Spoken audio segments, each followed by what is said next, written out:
in June of 1969 on the Cuyahoga River of Cleveland, Ohio, that prompted the cleanup of that river as well as greater federal involvement in pollution control. Carl Stokes, the mayor of Cleveland, was at the forefront of this environmental policy that resulted in the Clean Water Act of 1972. The Cuyahoga River is a winding river system in Ohio that opens at Lake Erie and Cleveland. During America's industrial era, Cleveland became a manufacturing headquarters. It was perfectly situated between the eastern and western continental United States, with access to rivers and canals, as well as the massive Great Lakes system. It was a crossroads for all major railroad lines, and the economy was booming. But due to unregulated and unrestricted dumping, the Cuyahoga led to an ecological disaster. But first we go to Jim White in the field, who is spearheading the environmental cleanup plan today.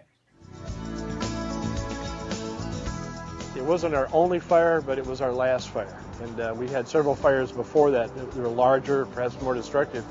But this is the fire that really caught the attention of the city, the state, and the nation. It was really time to do something with America's waterways. The conditions in the river at the time were that most dumping was not illegal, and so the river was full of a lot of petroleum byproducts that were discharged in the river. They were mixed with a lot of other kinds of urban floating debris, and it made a pretty disgusting swill in the river, and it was very flammable. It jammed up under a railroad bridge, sparked, set it on fire, and it was burned long enough and hot enough to damage the bridge and to shut down a steel mill for a couple of weeks. And that got everybody's attention too, and it had a big impact on local employment.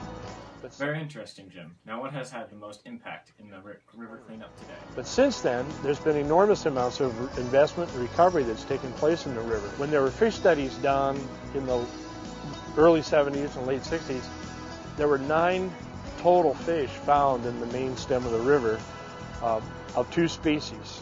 40 years. So what is the purpose of the American Heritage Rivers, the foundation that you work for? The purpose of the American Heritage River system was to provide unique federal attention and also what's called a river navigator. That's a role I hold, which is to help the stakeholders navigate federal red tape and to coalesce funding. So that's an important role, and it's a unique role that the American Heritage Rivers play. All 14 rivers have been successful in different ways in their own river communities.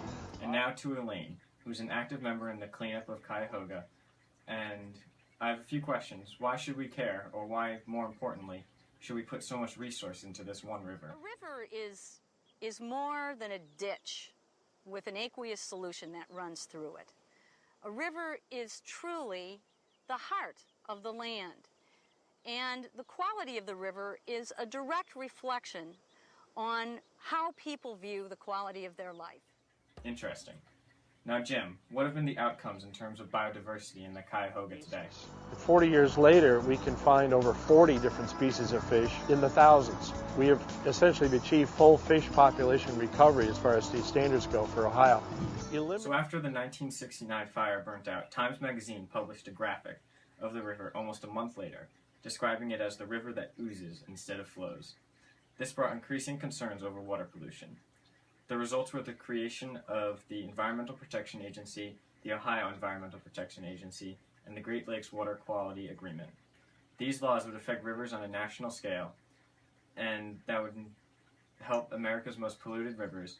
It even helped inspire the first Earth Day in 1970 as college students went down to the Cuyahoga and to participate in the cleanup. Even though water pollution still remains a problem in that river today, there have been significant improvements in the wildlife community as well as the ecological revitalization of the river.